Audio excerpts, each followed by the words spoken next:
Welcome to Cake Bites, where we go rapid fire with this week's rule breaker. Fast questions, real answers, zero corporate polish. I'm your host, Elizabeth Bieniek. Let's dig in. All right. Thank you, John, for joining us for Cake Bites.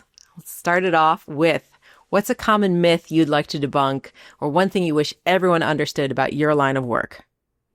I think a common myth we have is that in order to feel seen, we need to achieve.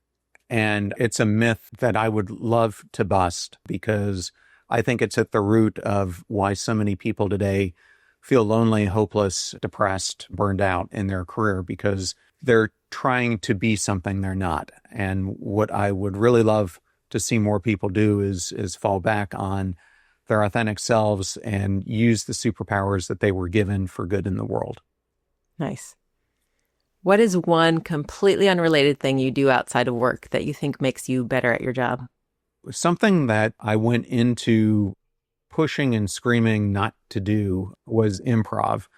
And I think improv has been one of the best things I've ever done, especially when it comes to public speaking and a public persona, of learning how to hold yourself not so seriously and to have the confidence to be able to maneuver almost any situation you're in. I've heard that feedback a lot. I feel like 2026 might be my year to sign up for some improv. What's the best career advice you've ever received?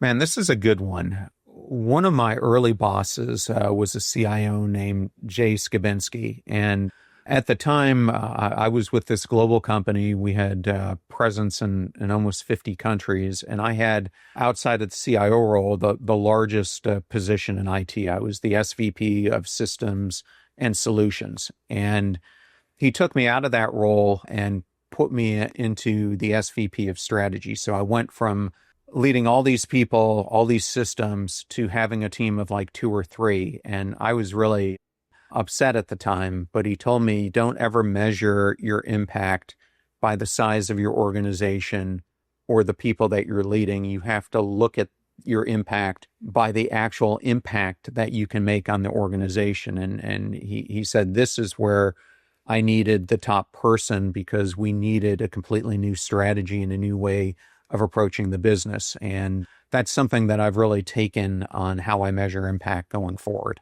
That's a good one. All right. Routines and mindset. What's one daily habit that you think has contributed to your success? So I'm a big believer of Robin Sharma and the 5 a.m. club. But for me, not only getting up that early has been a game changer, but for the first 40 minutes that I'm up, I don't touch my phone or any of that. I deliberately start the day on a long walk with my dog, and I spend the first 30 minutes of it in mindfulness, reflecting on the past day, but more importantly, on how I want to live out the day ahead of me. And I always started out with a mantra where I start with I statements. And I have found that by doing that, it has completely changed my mindset and how I carry out my days. That's awesome. All right. One favorite business book and why? I truly love Angela Duckworth and her research. So Grit has been a really important book in my life, obviously, since my focus is on passion. But I think you can have passion and perseverance, but what I've kind of learned through her is also this element of intentionality, that you need to be intentional about where you're applying it in your life. Very good. Legacy. How do you pay wisdom forward? So I recently wrote an article and put out a podcast episode that I believe we need to be architects of significance. And I think too many of us are building our lives as if we're a monument, which is great to look at, but nearly no monument that I know of is one that you live in or go to for shelter.